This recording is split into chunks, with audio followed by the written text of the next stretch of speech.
இப்போ நான் பார்த்துட்டு ஒரு ஹேர் டிரான்ஸ்பிளான்டேஷன் முடிஞ்ச உடனே எந்த மாதிரி டென்சிட்டி இதுன்னு க்ளோஸ்அப்பாக காட்டுறேன். இதுக்கு ஒரு பெரிய வழியோ மற்ற விஷயங்களும் பயப்பட வேண்டிய அவசியம் கிடையாது. நம்ம சென்னை ஹாஸ்பிட்டல் கிளினிக்கை பொறுத்த வரைக்கும் இந்த குவாலிட்டிஸ்ன்றது எப்படி இருக்குன்னு தொடர்ச்சியாக லைவாக ஏன் காட்டுறேன்னா, இதில் உங்களுக்கு ஒரு புரிதல் வேணும். புரிதல்னா என்னன்னு கேட்டிங்கன்னா, இப்போ நமக்கு ஒரு ஹேர் டிரான்ஸ்பிளான்டேஷன் பண்ணும்போது நம்ம ஃபாலிகல்ஸ் எப்படி இருக்குது, இந்த டோனர் சப்போர்ட் பண்ணுமா பண்ணாதா, ரெண்டாவது எவ்வளோ நாளில் வளரும், எவ்வளோ நாளில் சரியாகும், இந்த மாதிரி விஷயங்கள் ஒரு கிளியராக ஒரு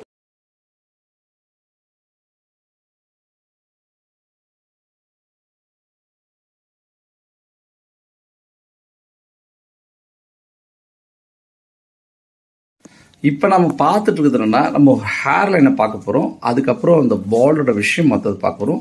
2 day ப்ராசஸ் சொல்கிறது நம்ம எவ்வளோ டென்சிட்டியோடு நம்ம சென்னை ஹாஸ்பிட்டல் பண்ணுறோன்னு பார்ப்போம். இந்த க்ளோஸ்அப்பே காட்டுறாங்க பார்க்கலாம். இந்த ஃப்ரண்ட் ஏரியா பார்க்கலாம், எந்த அளவுக்கு ஹேர் லைன் மற்ற விஷயங்களையும் பார்க்கலாம். ஏன்னா இதை நம்ம ஒரு ஆர்டிஃபிஷியலாக காட்டுறத விட நேச்சுரலாகவே காட்டிடலாம். ஓகே, இது எப்படின்னா பின்னால் வரைக்கும் பண்ணியாச்சு. ஆனால் அந்த பின்னால் ஒரு 2 ஃபிங்கர்ஸ் வரைக்கும் இருக்கும். கிட்டத்தட்ட ஒரு 80% பண்ணியாச்சு. பெரிய கேசஸ் பார்க்கலாம். எந்த மாதிரியான பெயின் இருக்கா பிரதர் உங்களுக்கு? பெயின் எதுவும் இந்த டிரான்ஸ்பிளான்டேஷன் பற்றி என்ன நினைக்கிறீங்க?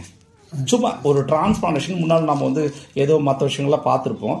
அப்போ நமக்கு ஒரு பயமோ மற்ற விஷயங்களும் இருந்திருக்கும்ல, ஏதோ ஒரு விஷயம் தெளிவில் அது கூட இருந்திருக்கும், ஏதோ ஒன்று இருக்கட்டுமே. அது டிரான்ஸ்ஃபர்னா ஏதோ முன்னாடினா பயங்கரமாக பெயின் இருக்கும் அப்படிங்கிற மாதிரி இருந்தோம். பெயின்னா எதுவுமே இல்லை, ஒரு 2 minutes பெயின் தான், அவ்வளோதான். ஆரம்ப பெயின். என்ன மாதிரி ஃபீல் இருக்கு? நீங்கள் வந்தப்போ எப்படி இருந்தீங்க, இப்போ எப்படி இருக்கீங்க? இல்லை, வந்தப்போ எப்படி இருந்தோமோ அதே மாதிரி தான். அதே மாதிரி பெருசாக பெயின் மற்ற ப்ளீடிங் மற்ற விஷயம் ப்ளீடிங் மற்ற விஷயம்னா அதெல்லாம் எதுவும் பெருசாக இது இல்லை. ப்ளீடிங் எதுவும் ரத்தம் ஊற்றி ஓடலை எதுவும் இல்லை. இது எதில் பண்ணுறோம்னு நினைக்கிறேன்? ஸ்கின்ல பண்ணுறோமா இல்லை மண்டை ஓட்டுக்குள்ள பண்ணுறோம்? ஸ்கின்ல தான் பண்ணுறோம். ஸ்கின் லெவலில் தான் பண்ணுறோம். எது பாதுகாப்பு? இதுக்கு என்ன மாதிரி டெஸ்ட் எல்லாம் ஃபர்ஸ்ட் எடுன்னு எடுத்தோம்? ஒரே ஒரு இது போட்டு பிளட் ஒரு 11 டெஸ்ட் எடுத்திருப்போம். அந்த டெஸ்ட்ல HIV இருந்து ஆக்சுவலி நீங்க பண்ணக்கூடிய எல்லாமே எடுத்திருக்கோம். ஸோ இப்போ இந்த நீங்க இதுக்கு முன்னாடி டிரான்ஸ்பிளான்டேஷன் ஒன்று நினைச்சிருப்பீங்க. சரி, ஓகே, ஒண்ணுமே தேவையில்லை, நம்ம பால்ட் ஆயிட்டோம்னால. அப்போ நமக்கு முடியலன்னு ஒரு விஷயம் இருக்கும்ல. அப்போ டிரான்ஸ்பிளான்டேஷன் பண்ண ஒரு பயம் இருக்கும் நமக்கு. ஏதோ ஒரு பெரிய சர்ஜரி, எல்லாருமே ஒரு பயம் இருக்கும் தானே. நம்ம எவ்வளோ என்ன மாதிரி பயம் இருந்திருக்கும்? அதை ஏதாவது சர்ஜரி பண்ணாலுமே ஒரு பயம் வரதா செய்யும் போது. இது சர்ஜரி நினைக்கிறீங்களா நீங்க? இல்ல, அந்த அளவுக்கு இல்ல, இது சர்ஜரியே கிடையாது.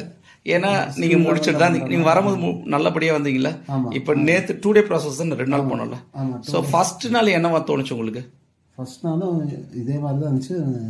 பெருசா ஒன்றும் பெயின் அந்த மாதிரிலாம் எதுவும் கிடையாது. சாதாரணமா நீங்க வந்த மாதிரி பண்ணிட்டீங்க, ரொம்ப சிம்பிளா. இப்போ உங்களுக்கு ஏதாவது ப்ராப்ளம், இப்பயாவது ப்ராப்ளம் தான் பண்ணிட்டு தான் இருக்கும், பண்ணிப்பா முடிச்சுக்குது. சரி, எவ்வளவு நினைச்சு முடிச்சு நீங்களே சொல்லாம?